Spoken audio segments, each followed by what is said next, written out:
सिंहस्थ कुंभमेळ्याच्या निमित्ताने नाशिकचा विकास आपण करतो, तसाच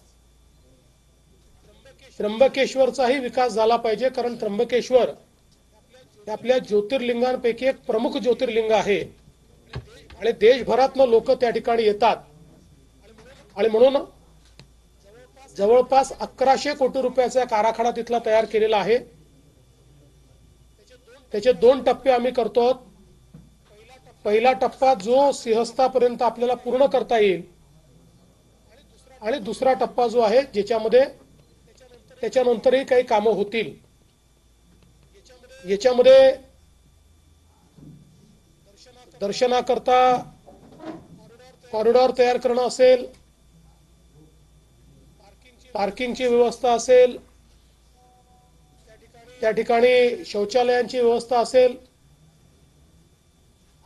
आपले जे तिथले वेगवेगळे कुंड आहेत, म्हणजे कुशावर तर एक आहेच पण अजून काही कुंड आहेत, या सगळ्या कुंडांचं रेस्टोरेशन, तिथल्या काही प्रमुख जी मंदिर आहेत त्याचं रेस्टोरेशन आणि ASIच्या मदतीनं प्रत्यक्ष जे मंदिर आहे त्याच्यामध्येही खूप रेस्टोरेशनची गरज नाही, पण जी काही आवश्यकता आहे आणि अनेक वेगवेगळ्या प्रकारच्या सोयी या तयार करणं, यासोबत त्याचा एक भाग म्हणून आपल्याला माहिती आहे की मागे ब्रह्मगिरी आहे आणि हा सगळा परिसर अतिशय सुंदर आहे।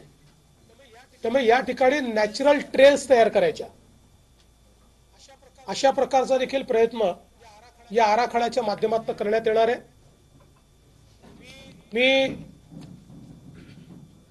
प्रशासनाला सांगितलेलं आहे की त्यांनी पुढच्या तयारीला लागावं। लवकरच आम्ही हा प्रस्ताव हाय पॉवर कमिटी आणि मग त्याच्यानंतर मुख्यमंत्री कमिटीकडे नेऊ आणि त्याला मान्यता देऊ।